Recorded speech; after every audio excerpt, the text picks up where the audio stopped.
All right. So boom. It's Kevin on stage, my lovely wife. Miss Kevin on stage. If you don't know, I don't know how you don't know, and you have been following me. My beloved brother passed away just about 3 weeks ago now. Almost 3 weeks ago now. And going into third week right now. going into the third week right now. I made some jokes about it on Keep Your Distance, but that's comedian Kev. That's Kev on stage. This is Kevin Frederick's brother Kev. Um, was, shoot. You got your foot? Yes. Ooh, you okay? Oh, you got this foot. Yeah, I got my toe. Ooh, Kev, it like it hurt. It's bleeding now. You want to get a? Sorry. Let me see it. No, because if it's bleeding for real, not it's gonna bleeding. get on the carpet. It's bleed on the top. It's fine. No, let me see. Girl, I done showed you. No, it's not bleeding. You got the Bleeding skin internally. Woo! So I've consumed all the people remembering him, myself remembering him, old videos. It's crazy how the brain works. You really don't remember everything. No. I see videos, stage crew Instagram has been posting stuff that I don't even remember. And I was telling Liz when it happened, like, first of all, I cried more than I ever cried in my life. Cried for longer periods of time. I cried harder than I ever cried. I think it took a good 9 days. I don't think I had a day that I didn't cry until we got home. I think the first day I didn't cry was the second day we got home, where I don't remember crying at least once that day. And I've cried since then. And I'm not even like trying to avoid crying at all, really. Luckily, I learned to feel my feelings prior to this, which I think is helpful. I was telling Melissa yesterday, I had a dream about Jason. And in my dream, he was on a bus stop, right? Very similar to Forrest Gump. Matter of fact, Forrest Gump was one of my favorite movies, so it might have been the set of Forrest Gump. And he was like there. And I was talking to him. And he had like a suitcase, smile on his face. He didn't wear a suit, which is great for my dream. Danny asked me to ask you, did he look younger? Did he look better? Did he look healthier? Did he look like himself? He looked like himself. He looked like he looked when we passed, not in the casket, but like he looked like a strong version of himself. Maybe a little younger. But anyway, in this dream, he was on the bus stop. He was at the bus stop waiting, kind of like Forrest Gump was waiting, little suitcase. And I walked up to him, like, hey man, where you going? And he was like, oh, I'm going on a trip. And I was like, oh man, it didn't take no time. I was like, where you going, man? And he's like, oh man, I'm going on a trip. And I was like, oh man, I'm gonna miss you. I'm gonna miss you. And I knew in the dream that I couldn't go where this bus was taking him. And I didn't see the bus or anything like that. But I wanted to go with him, but I knew it wasn't my trip to take. And I remember saying, like, I'm gonna miss you. It was so genuine. I was like, oh, like, I wasn't sad though. Yeah. I was just like, man, I'm gonna miss you.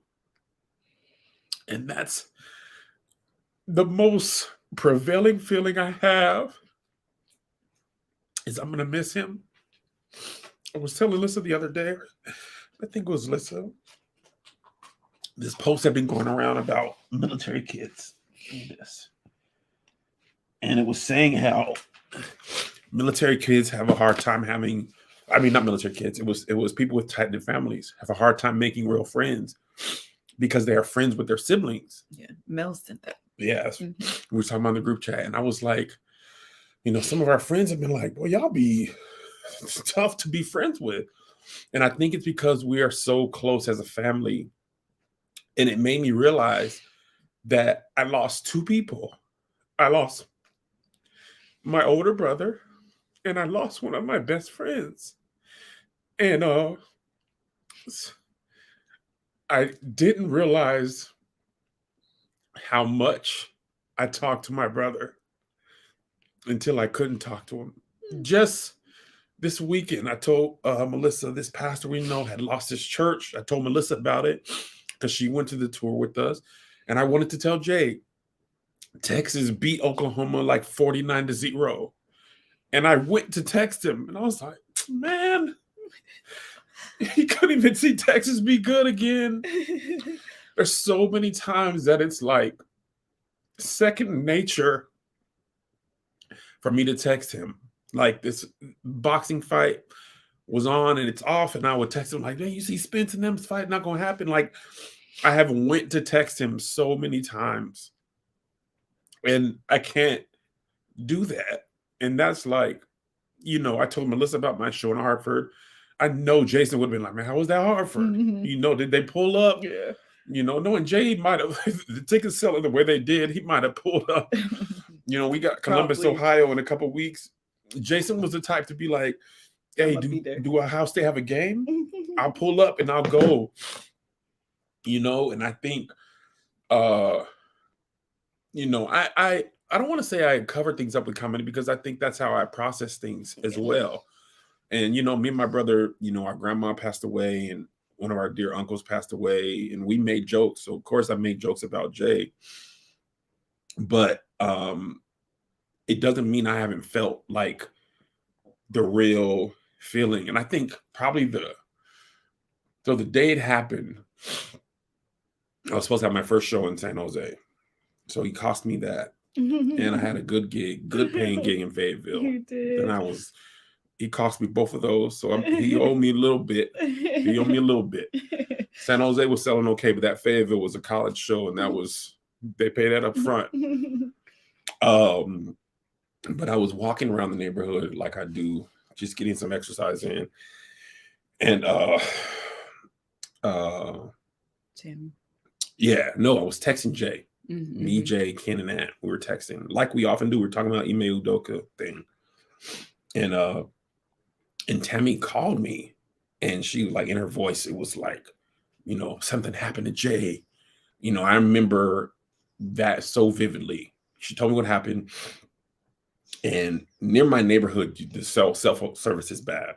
And Liz was in the car with Joe. So I text Liz, hey, when you get done, call me. Because I didn't want to tell her with JoJo in the car. And plus it wasn't kind of clear yet. So I felt like, you know, like Spike Lee movies, Spike Lee, the person's walking and they're just like, and the ground's moving. It was like that. And I probably walked for 15 minutes. And then I just stood outside the front of the house and Lissa called me and I told her what happened. And Lissa's voice was just, it was raw emotion. I think I couldn't even process what Tammy had said. And I think since his diagnosis, low-key, it's kind of always been in the back of my mind, you know, because his cancer, the doctors were like, you don't survive that long. So I think in the back of my mind, I always thought maybe he doesn't live long, but it was always related to cancer, right? There was nothing preparing me for something sudden happen. I always thought cancer would come back and he'd have to get sick. And then his cancer came back and he got sick, but not sick as he did the first time. What happened was that because it's been like 4 or 5 years, the advancements in technology allowed him not to have to get like as sick as he was, and he didn't even have to use that transplant. Right, and he didn't really, because of his recklessness.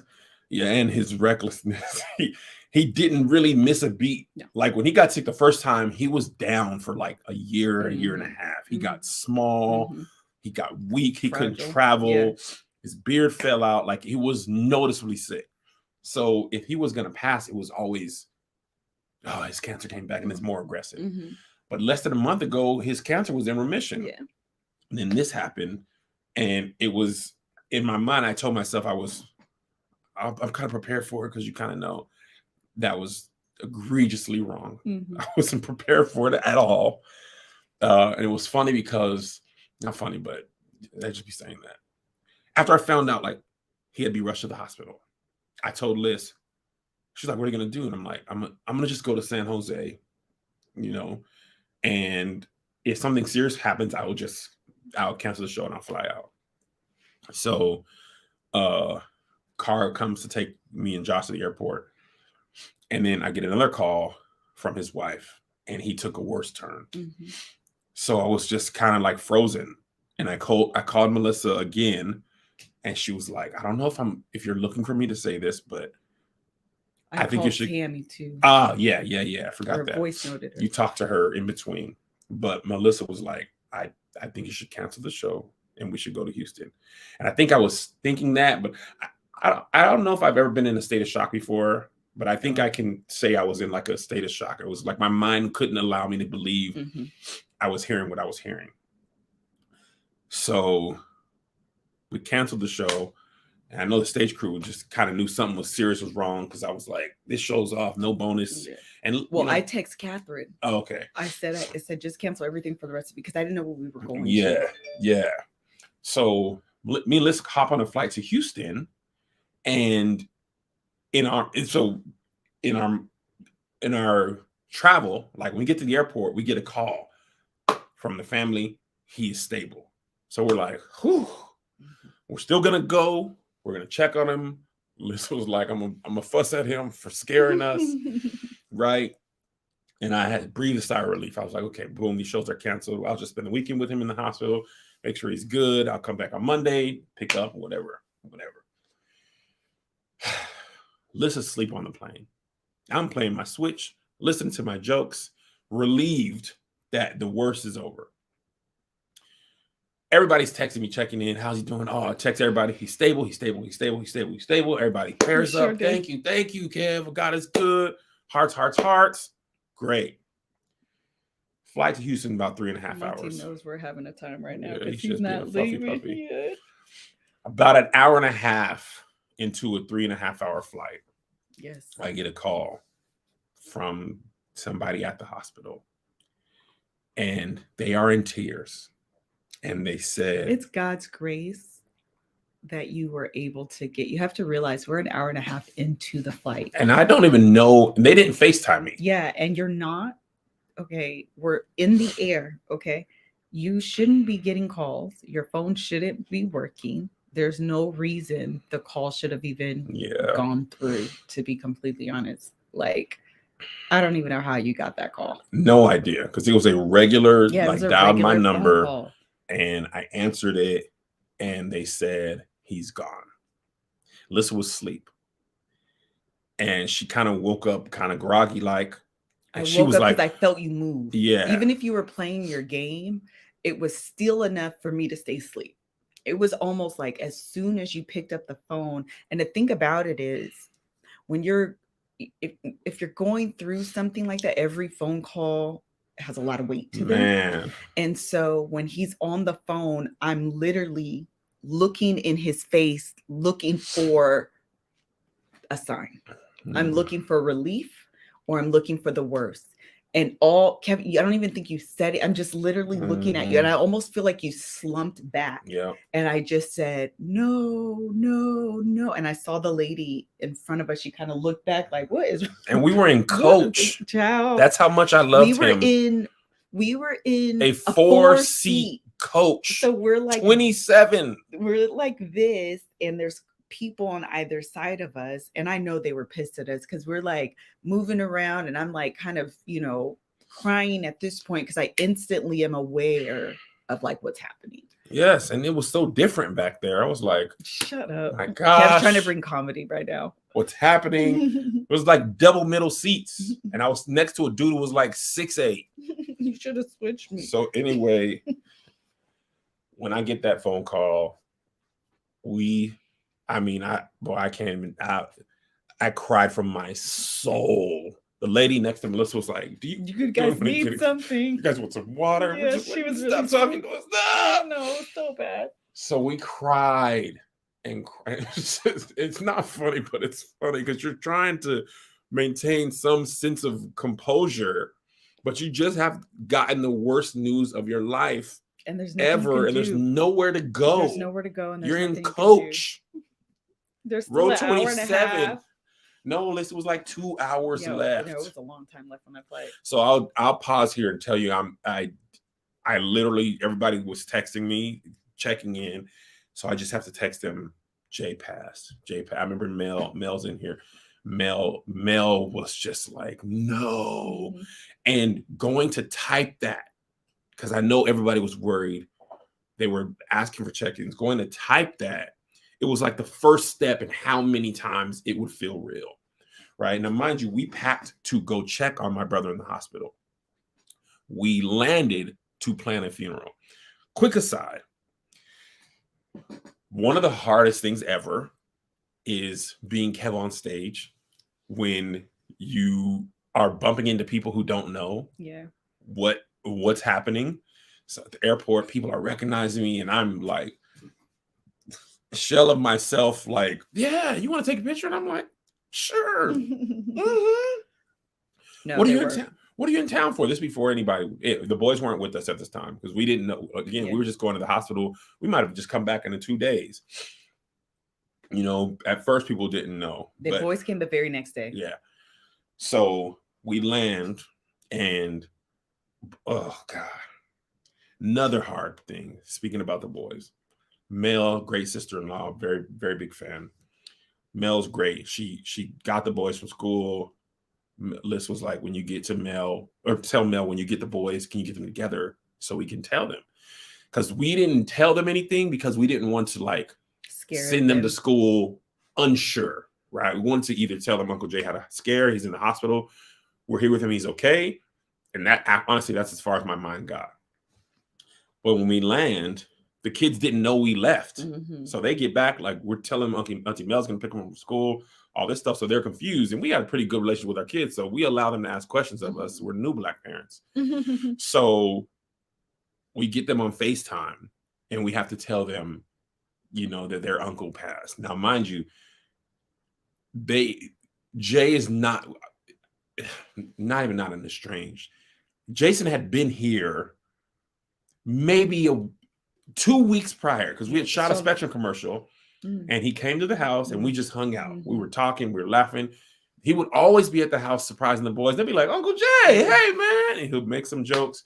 One of my last text messages with him, he was like congratulating Joe on making the soccer team. Yeah. And he was like, I called Joe. I was like, you made the soccer team? And he was like, yes, thanks. And he was like, Joe don't care about nothing. He was like, he's been like that his whole life. So they weren't estranged. That was, you know, Uncle Greg, Uncle Jay, like they know our siblings, right? My sister, they know them. I'm Michelle, but Jay has lived in the city they lived in almost all the time. And he's probably outside of maybe Mel, who lives in LA. He's the person they saw the most, you know, definitely on my side of the family. He's the person they saw the most. So until we lived in LA, we were all in the same city. Yeah, you're right. Their whole life, we lived in the same city. Yeah. He moved in LA. They were there for like 2 years. Yeah, Juge and they went to the same school. Yeah, but after that, he visited a lot. So seeing them break down and then not being there was also hard. And then all of a sudden, you know, my sister-in-law, Jay's wife, she's a shell of a human being because she was there at the time he passed away at the hospital. And, you know, the hospitals, listen, they are as kind as they can be, but they limit the time. Like they were trying to hold him or hold his body so we could say goodbye to him at the hospital because he passed away when we had like 2 hours left. And it was like 3 or 4 hours before we could land, and United lost our bags. It was terrible. So they're like, we are so sorry, but we need the room. You've had like, and I think it was an hour and a half, 2 hours, or an hour, maybe an hour. I think you have an hour after they passed to like grieve, and then they're like, you gotta go because somebody else, you know, needs room basically. No. Joe did not make the team. Yes, in Jason's mind, he made the team. Joe made the team, didn't make the team until we found out. So Joe didn't make the team. Joe did not make the team. But Jason passed thinking he made the team, which is something really the best. Joe said to me in one of the days. He was like, "Oh wait, so Uncle Jay thinks I made the team," and I was like, "Yes, he does." Yeah. And that gave Joe some sense of relief. But not even probably. easily the hardest week of my entire life. Melissa and I, and thank God for my wife, because we found ourselves planning a funeral for someone who was 3 years older than us, who we weren't prepared to we weren't prepared to lose. And we have never done any of that. We've done a lot of things. I've only been to 4 funerals. Okay. I've only been to 4 funerals. My great grandma, Uncle Rudy, Serene, and then Jason's. I didn't plan any of them. Okay. I just attended them. They were all sad, but the roughness of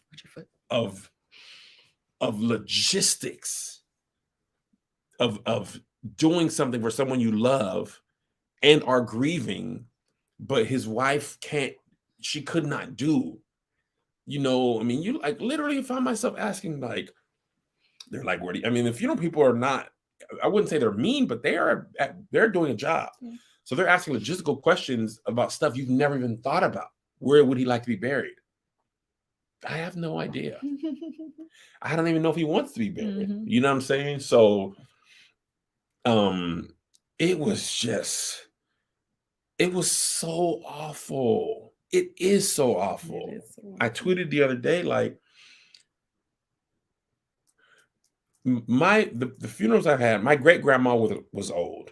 So although I was sad, I expected her to pass away because she was old and she was sick. Uncle Rudy, she was sick. Yeah, she was old. She'd been sick for a long time. Uncle Rudy passed. He had cancer, but he was also a little old. So although I was sad, he was, over 60, over 70, something like that. Serene passing was tragic. Oh my God. And I probably, felt more pain because of knowing him, but also knowing how much he meant to Tony.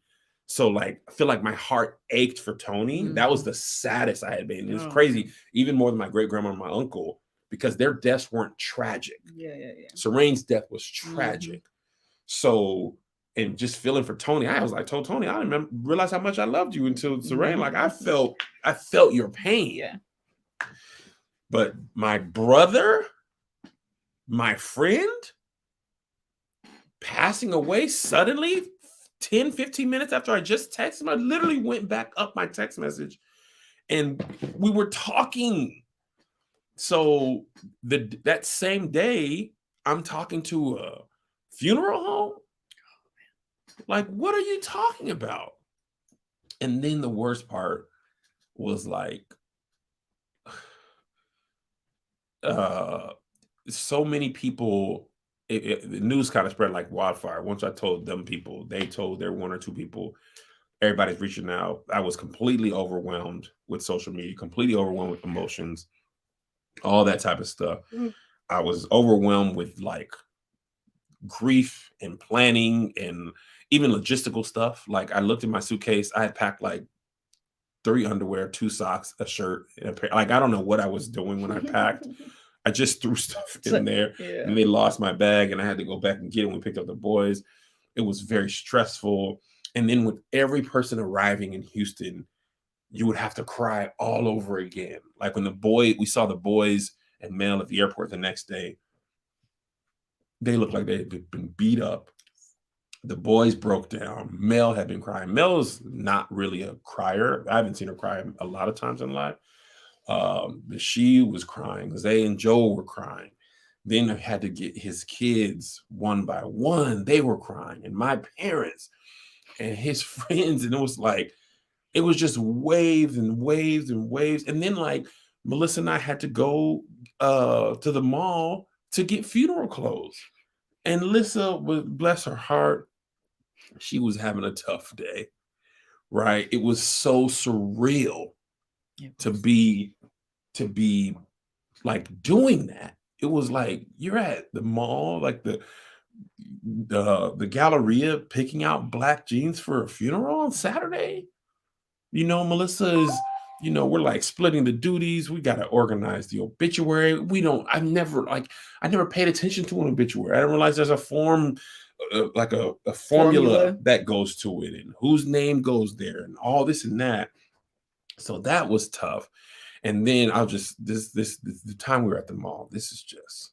I realized too. Kev's gonna tell you guys the story, right? Because I realized I missed an important aspect. So I do want you to retell it. Okay. So me and Melissa are at the mall. By this time, we've announced it on social media, right? So some fans still didn't see it, but most of them who bumped into us had known. So this girl,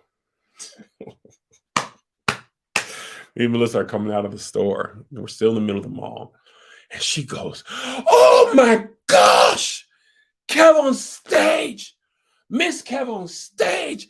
Oh, I'm so happy to see you." So me and Melissa both think, oh, she doesn't know. Perfect.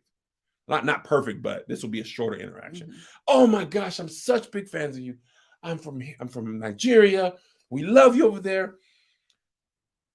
Do you mind if I take a picture?" And we're like, sure, thinking this is going to be the end of it very quickly. And she goes, "Oh, and my deepest condolences on the loss of your brother." And I'm like, you did all that excitement and you knew? So then she goes, "Oh, this is such a blessed day for me." It's not funny. It's not funny. I kid you not. I'm not even exaggerating. This is she was really loud in these people's mall. Yes, she was. Such a blessed day for me. Yes. All right, and then we took the picture. This selfie. Yes. Oh, my camera's backwards. Hold on a second. Smile. Can y'all smile? Can y'all smile? All right. Yeah. I said, ma'am. Yes. We told Mel and Angel Marcus that story. They were like, they wished they were there to cuss her out. But it was like that kind of stuff had been happening all week. It was just. And we extended a lot of grace. Like the thing about it is, I said this in the podcast and I realized I left out the part where she said, "I'm so sorry. I offer my condolence. I'm so sorry about your brother. I'm so sorry to hear about your brother." Something she said where we knew she knew. I realized in the podcast with Mel, I left that part out because there was a lot of questions about like, maybe she didn't know. Melissa, maybe she didn't know. And I'm like, but she did. But I didn't say that. So you guys didn't know that. Regardless, Kevin offered so much grace to. We didn't turn one person down. Like, despite everything that was happening, people that knew and still asked for a picture or whatever, we took it. People that didn't know but asked for a picture, we took it. I mean, I kind of always knew in my heart of hearts that people gonna ask for that picture. Whatever they say before, they still gonna ask. I see you with your family. But do you mind? I know you're on vacation, but do you mind? Your brother just passed yesterday, but do you mind? So I was just like, man, this sucks. And it was crazy because so many memories start flooding my mind of my brother. Remember, when I was making a post about him, I had went down my Facebook to get old pictures. And that's when I realized he had been there in every like step of life. High school graduation, high school, both boys being born. Remember Bishop and him were at the hospital when Joe was born. No, it wasn't Bishop. It was oh, was that tall light skin dude? Yes. Yeah. Was that tall light skin dude. What was that dude? Have we ever told this story? With Jay at the hospital? Yes. With Joe? I don't think we have. Tell the people what your brother did. Well, I don't what did he do? I don't remember. I'm about to tell y'all. So I'm at this is a funny story because I feel like the tall light skin, I can't think of his name, but it was you and your brother. It was you and Jason. Yeah. So we go, I'm in labor. I'm telling myself I'm not, but I am. This is a story where I finished finishing out the account while I'm like having active contractions with Joe. Finish this guy's account. I drive myself to the hospital. I call Kev. I'm like, I'm on my way to the hospital. I think I'm like in labor. I don't know if you were with Jason and this friend or if Kev called Jason. I called him because he was at the shop. Okay, so then Jason meets us at the hospital. Well, actually, they beat me. So Jason, the friend, Kevin all beat me to the hospital. They get there, I get there, and the lady's like, "Who's the dad?" Like, because that's the person that can go in the back with us. And Jason says, "We're all here because we don't know."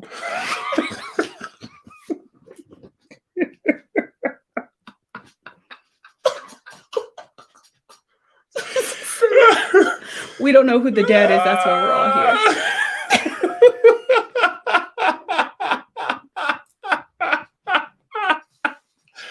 Oh man, Wes. That's his name. It was Wes. His name. That's his name. Wes, our boy in Washington. Lord. That's what Jason said.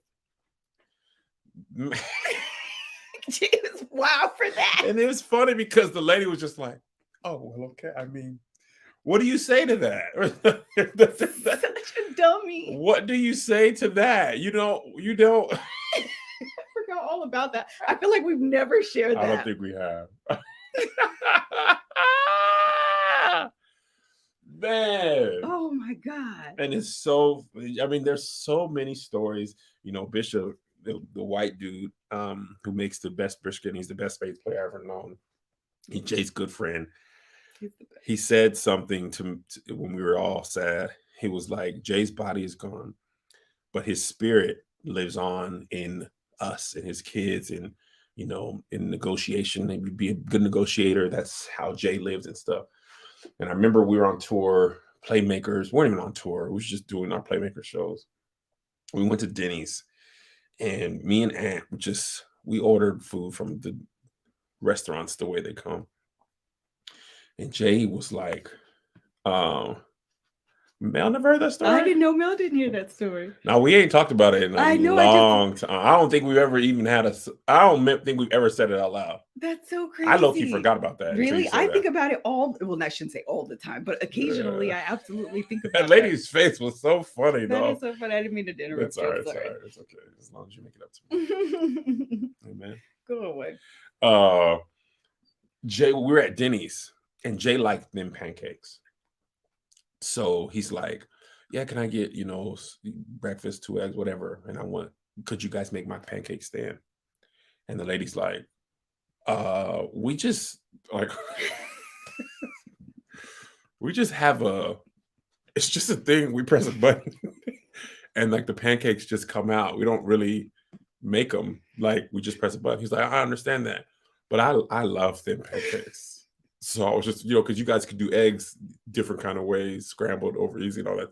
I would love y'all could just make mine thin. She was like, sir, I don't think you understand. It's just a pre-mix. It's a pre-mix, and we press the button and it comes out like that. He was like, okay, could you mix it differently so that, or maybe don't press as much. And the man go back and forth with her for like 7 minutes. And she's finally like, sir, we can't do this. Like, oh, fine. I'll just take the pancakes. He never drank. Never got into drinking. And it wasn't like Melissa and I, we are not drunkards, as you suppose. But he always, anytime we went to dinner, even when we were in Houston the week before he passed at the book tour, the waitress is taking orders. Everybody at the table gets a drink. Marcus and Angel are there. Josh is there. Tammy's there. A couple other friends are there. His friends, Cornell, we're all there. Most people are drinking. People who are not drinking don't ask for alcohol. Jason always said, sir, she was like, would you like a cocktail? Oh, me, I don't do that sin. I don't deal with that sin. If you guys have strawberry lemonade, I'll take it, but I don't deal in sin as they do. You know, I'm saved. Every time, any restaurant, I don't sin like that. I've never sinned that way. I don't drink. He drank maybe 2 or 3 times. I don't like alcohol. Yeah, probably less than a handful of times. And he always made a point to say that everybody else was sinning. It's funny because I'm 39, right?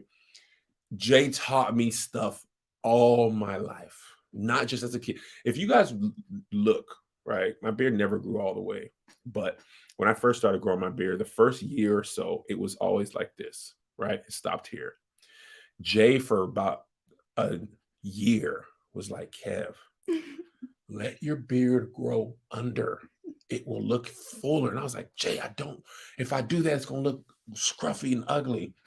He's like, until you let it grow under, he's like, am I a barber or am I not a barber? That's exactly what James said. I'm just your brother. I'm just your brother. I don't know anything. I'm just your brother. Maybe I didn't go to barber school. Know. Trust me, Kevin. You know, people have said Kevin is stubborn. I don't believe he is. But people have said that he has been accused of this. So about a year of having my beard, which I liked it, I finally let it go under. And so that's a lesson he taught me at about 36, 37, maybe 38. He taught me to iron my clothes. He's the one that told me we weren't doing, remember, y'all, creases. We were doing creases up until a time, heavy starch. And I remember I was heavy starch. I was in 10th grade in El Paso. I was heavy starch in my jeans, just making this thing hard. And he tapped me on the shoulder. He said, we don't do starch no more. And we iron our jeans straight leg. And I was like, we do? He's like, yeah, start over. He took the starch from my hands and he put it down. He said, iron that crease out. And that was the last time I ironed with a crease. My brother, I don't really get excited about celebrities because of my brother. When I was a kid, I think we saw either Hulk Hogan or Macho Man, somebody in the airport that was big. And I'm like, oh my God, Hulk Hogan. He was like, hey, we're somebody too. That's exactly Jay. We're somebody too. You ain't got to do all that. That's exactly Jay. You don't need his autograph. He ain't nothing but a man. Outside of Will Smith, I do not be geeked that much. Even with Will Smith, I was like, didn't want to tell my brother because I was like, I broke the family rule of doing that. His whole thing, act like you're supposed to be there, is I told this story in the funeral. I don't know if you guys watched it or not. It's doing numbers. Low-key, I was proud. His whole like act like you're supposed to be there mentality is, remember we were pitching somebody. This is like maybe 2 months ago, a month ago. And we're pitching somebody and Liz was like, this is our first time. And I said, we got off the call. I said, Liz. Oh, I remember. Do not tell them that. Yeah. They don't need to know what we pitched, how much stuff we do. We have pitched a million things and we've sold a lot of shows. This is not our first time. I corrected her in the meeting. Like, no. What she meant to say is this is our first time selling a project like this. I literally said that in the meeting. We've sold these amount of things to various people. We have not sold nothing that we was trying to sell. But that was his whole thing. Like, bro, I'm somebody too. Like, respect me too. And I told the story at the funeral too. He was like, the bigger I got as Kev on stage, people would be like, you're Kev on stage's brother. And he'd be like, no, Kev on stage is my brother. I'm older. I'm wiser, faster, more good looking, stronger, all that type of stuff. And I think I've never grieved in this way. But when I had that dream that I was talking about earlier, I felt such a sense of relief. Because let me tell you what, you want to talk about the hardest day of my life in all 39 years. When Jay passed, I thank God a little bit that we didn't see him pass and we weren't there. Like, I would have been there if I could have made it, but I wasn't sad that I didn't see him in pain. Part of the funeral planning process is you have to preview the body to make sure it's, like his haircut is good, the suit looks good, all that type of stuff. They told us about Tuesday that was Friday at 12. My mind was filled with dread and doom about Friday at 12. I had not seen my brother since we were eating dinner in Houston the week prior of the book tour. Right. The next time I was going to see my brother was the next month. I had already booked my hotel and he was like, do not stay here. It's too far from my house. I'm going to tell y'all where to stay. And I told Liz, okay, I really want to stay at this hotel, but fine. When he tells me I'll cancel this hotel, right? I still need to cancel it. And so Friday comes. It's me, Melissa, and his wife. Grandmother. And my grandma.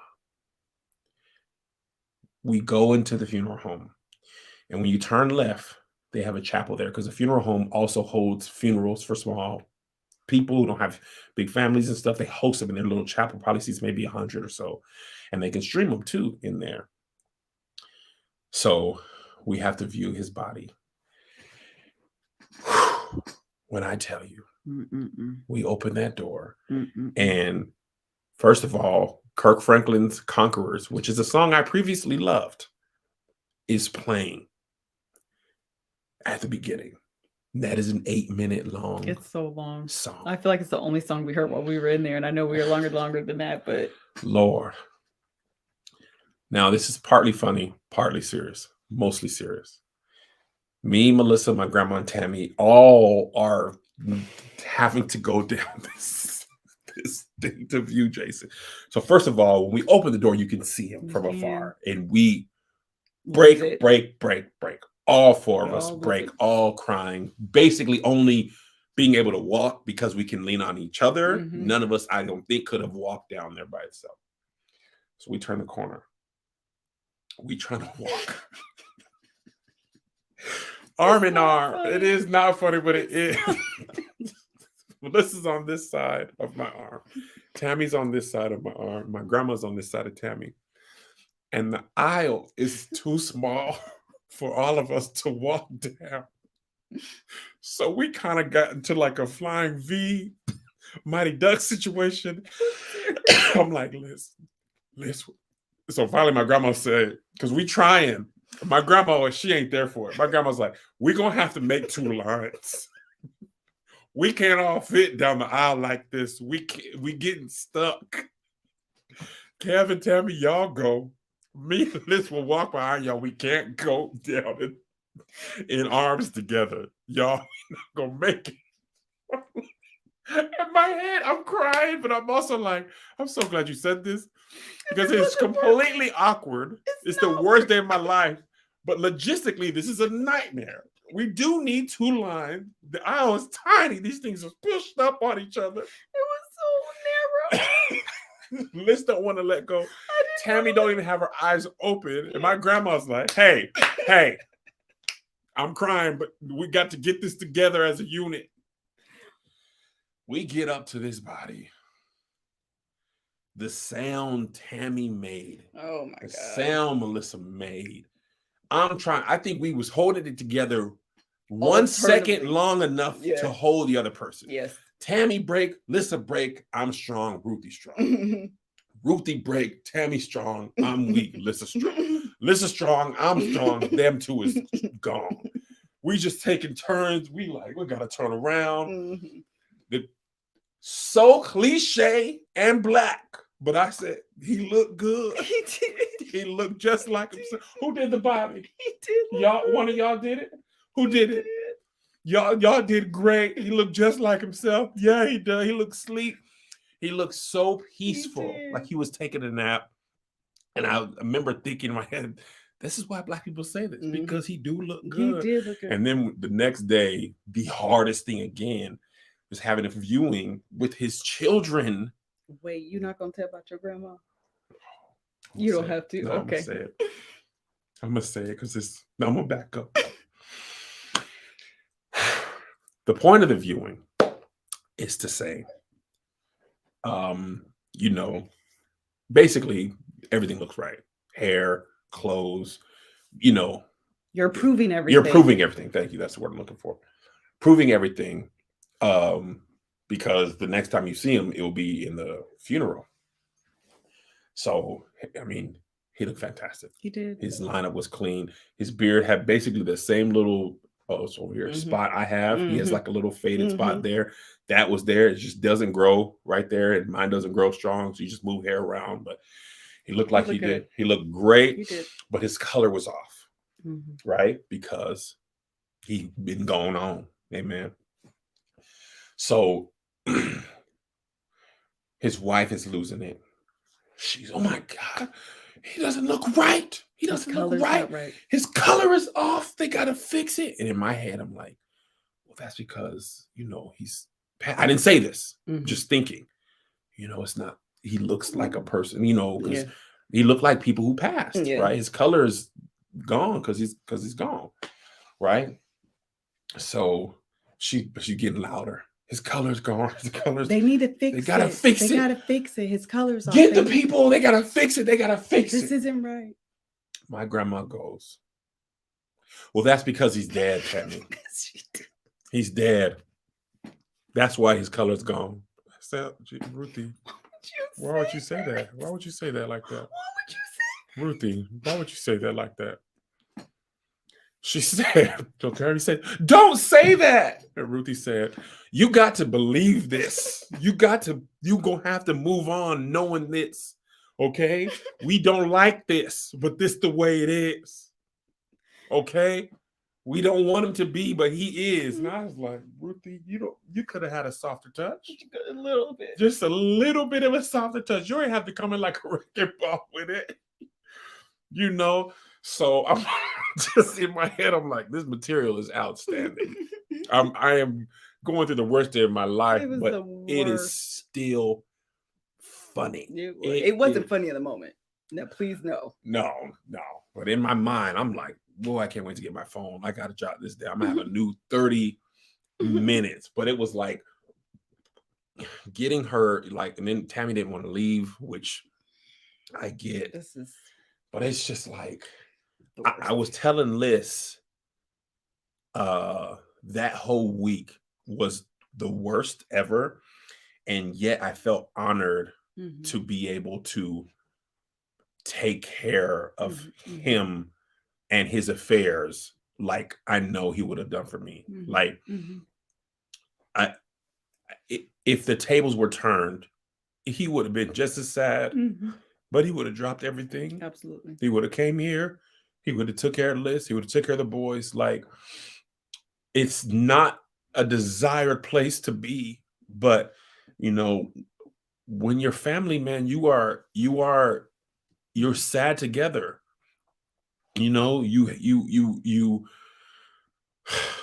have to lift them up, you know, and it's not that we didn't grieve, because me, Melissa and I get back to our room and it's like wake up feeling like you cried all night, just tired, headaches. It was fun because people were like, I know y'all haven't been sleeping. And I was like, I've been sleeping great because I've been exhausted.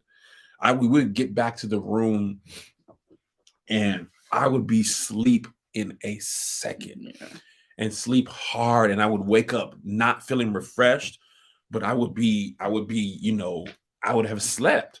And I remember the day of the funeral, I'm trying hard to keep my workout regimen as much as possible.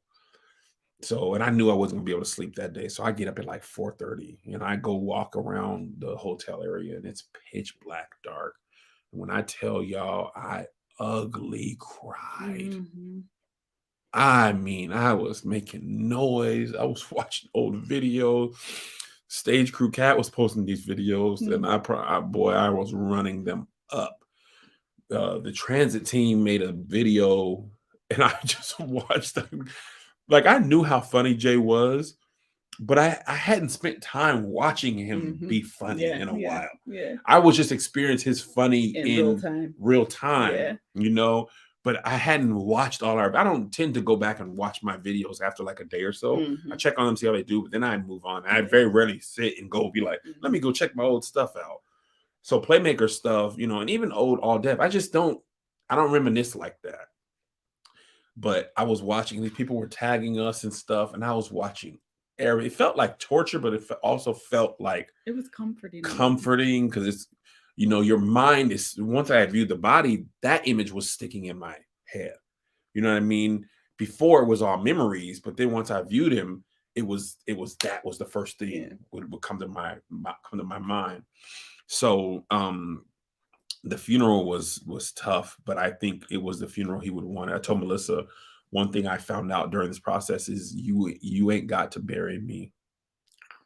You cremate Kev on stage. You cremate Kevin and Freddie. Y'all keep my body for the service. Let people view me and say goodbye. But don't let them people charge you $6,000 to put me on the ground. And I said, listen, I told Melissa, I said, if you want to go get married, you put my urn in the garage. I know your new husband probably ain't gonna let me be on the mantle. Put my urn in the garage or let me go bleed with the boys. Y'all ain't got to be stuck visiting me in one place. I don't want no one to have to go through that. I don't want you to feel stuck. Be like, because I ain't really from nowhere. We military kids, so I don't feel home. If I got a job on SVU tomorrow and we had to move to New York, I would not feel no way about living in LA. That's a negative, I believe, of growing up military. I don't feel attached. Home is the place I live, not the city I live in. Like, I don't care. I like LA, but I only really stay here because we have business here and our kids are in school. Yeah. If I had a job in Dallas or we wanted, like, I wouldn't care. You know what I'm saying? So if I go on later in life, and I used to make this joke, I want to die early. I want to die before my friends because I don't want to have to grieve them. After this, I don't make that joke, even though it was good material. Let me live. It wasn't good material. I never found it funny. Well, because you was gonna be sad. But I want to live long. I want people to say, "Oh, Kev, he's tired. Y'all let him go." I don't want to. The joke was never that I want to die early. I just want to be the first of my friends to die. I don't want nobody to go through that. But it taught me a lot about that. Like, Melissa and I already have our will and stuff like that, but we hadn't talked about whether we want to be buried or cremated. And if you don't talk about that, then somebody else. I wanted to be buried. You did? I told y'all, put me in the ground, fly. No, you did. Y'all don't even got to have the people cremate me. Y'all throw me in the back, let Bishop smoke me low and slow. But I was like, then we was like, okay, we need to have these conversations for real, because if you don't have your stuff clear, people have to grieve and plan, and they're planning not knowing exactly what you want. And that just makes it more difficult. So I'm grateful we have life insurance and trusts and wills and all that stuff. But cremate me, and don't take no long time. Stream my funeral. You ain't got to just stream it and cremate me. But the last thing I want to say is in WandaVision, and I remember this at the time. Vision said, "What is grief without except love persevering?" And at the time, I thought that was such a bar. It's like, yeah, it is. When it hit me, I realized grief it's unexpressed love. You can love someone without telling them you love them every day. You can wish for their presence. Jay passed. I was looking forward to the next time we were going to see him. We were going to go for Thanksgiving. It's a beautiful house. I could visualize it. I was excited about it because I know how much it meant to him. I'm a family person, but Jay is a family person. He cries basically every time. Black families, I don't know if y'all do this, but in our family, we do the hold hands and say why you're thankful for Thanksgiving. Every time. As soon as we hold hands, Jason be like, "I just love my family." Always cried, always made fun of him, but I would sneak a tear or two in as well. And it was so sad to speak of him in past tense. You know what I mean? It was still unbelievable. It's unbelievable. So many times I'll just be going about my day. I'll be like, this nigga really died. And I told Liz, and I don't know if this is right, but it's how I feel. I was sad and I was mad. I was like, well, nigga, why would you? We have so much stuff to do. Why would you die? We haven't even achieved the stuff we dreamed of achieving. When I achieve it, I won't be able to share it with you. We all miss you.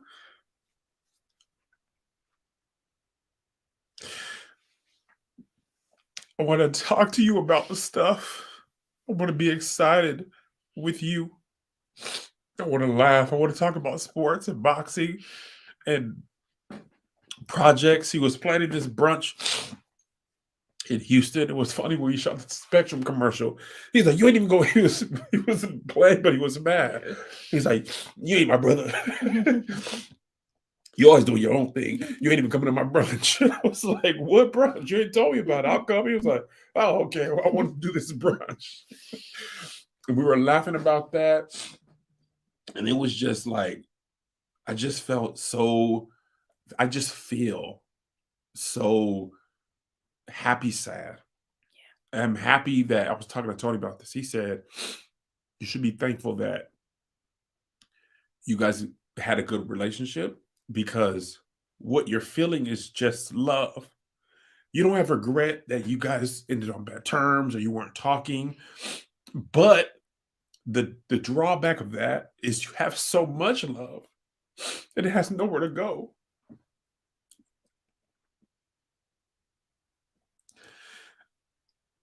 It just has nowhere to go. And his kids miss him so much, his wife. But so do I. And my mom, my sister, my dad. It just sucks, man. It sucks so bad. And he was young. 42 is young. Anyway. But I was telling Liz, I have like a renewed desire to achieve my goals. You know, because Hollywood is tough, it really is. Trying to make it without like traditional backing and all that stuff. But I have renewed focus of like all the stuff I want to do so that I could continue to like make him proud. I'm so happy I had that dream because it felt like, you know, although I felt tired and I cried, I felt like I had such a sense of relief after that. In fact, I wished him goodbye at the viewing and at the funeral, but I didn't get to wish him goodbye, you know? And in that dream, I was able to talk to him. So now that I remember I had the dream like 2 nights ago, and I text Melissa immediately so I wouldn't forget it. And now instead of seeing his body, I see that dream where I got to be like, I'm gonna miss you. And I never even got to see him get on the bus. You know, he was just waiting for it. And I think I just like to think of him as taking a trip.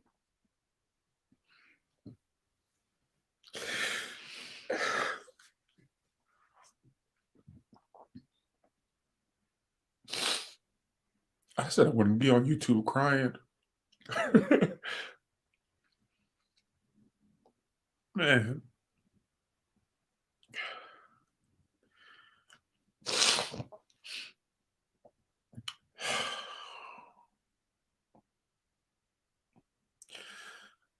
I feel like you know, Tony, all of our friends have been great in their own way. You know, I don't even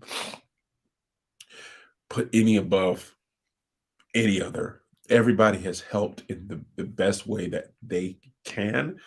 And I appreciate them all equally. You know, Tony's just been the most prodding, inquisitive. And he always asks how we feel. How do y'all feel? How do y'all feel? How do y'all feel? And I think the best way to describe it is I feel like something's missing. Like when he was alive, I could always text him and he always responded usually within 5 minutes. Very rare if it was less than 5 minutes. And if it was, he was either flying and didn't have Wi-Fi yet. And a lot of times I'd wake up to a text message of some meme or something from him. But even if I have a day where I wouldn't have hit him that day, knowing that I can't just feels like something's missing. You know what I mean? So, and I can honestly, I'm not saying I'll be sad forever, but I will miss him forever. I will have a piece of me that is like forever changed. I think I saw like a meme or something that was saying like, grief is like a hole in your heart and it doesn't close. You just grow around it. And I think that's, you know, a lot of people have had a lot of nice things to say, like pain will lessen over time and all that type of stuff, and it comes in waves and all that type of stuff. And I think I'm not a sadder person, but I will carry a piece of sadness with me, you know. And I also realize how many people have lost people. You know, people pass away every day, and more people are going through stuff than you realize. into the story of JoJo. If you guys didn't hear the story, watch Gin and Juice. You can tell if you want to. No. I'm done with this. No, but I've been, and today has been emotional. Too. It's been a really emotional day. So anyway, you just never know what people are going through. Just because they don't say it on social media doesn't mean they're not going through nothing. My cousin passed away earlier this year. I just have been not putting everything on social media, and I'm actually glad. Especially personal life stuff, because people will use it against you. People will use it against you. But the cousin that I grew up with my entire life passed away this year, a couple months ago. And the picture, one of the pictures at his funeral was Jason's godbrothers. We all took a picture when we were young, all four of us. My cousin passed away, so at his funeral was three of us. And Jason and I, and Joe was his name, hadn't seen each other in years. We saw each other at Ben's funeral. The next time I saw Joe was at Jason's funeral. So you just never know what people are going through. That's what I was kind of convoluted, but that's what I was getting to. And also, YouTube is wild. So like the moment he passed away, YouTube suggested all these videos of him. The Love Hour video popped up every time, his videos. And I was like, this doggone algorithm don't care about nothing. I know, I don't like that though. Yeah, no, I'm like, no, it's eerie. Yeah, it's eerie. I haven't watched it. It's hard for me. I've watched the clips, but I can't watch. Yeah, I can't watch that video. You didn't want to be there when we were doing it. I didn't want to be there. I cannot go back, except he's my brother. I love him like myself. That's the other thing that's sad. There's so many inside jokes that me and him had. Like me and Liz have a lot of inside jokes, but me and Jay have inside jokes that are 30 years old, 35 years old. So yeah, I guess it does. Somebody said it happened for fans too. What happened? The algorithm switched. Yeah, that's so crazy to me. So anyway, I appreciate you guys. I wanted to do this before we get back to posting podcasts, because trying to get back into the normalcy of life, which also feels unfair, I guess, but you kind of have to. But I didn't want to just hop into podcasting, bangers. And I didn't want to I just wanted to do this with Melissa. I'll just say that. So I appreciate you guys for watching. Have a great day. And we'll see you next time with more smiles. Okay? Goodbye. Bye. That sucked.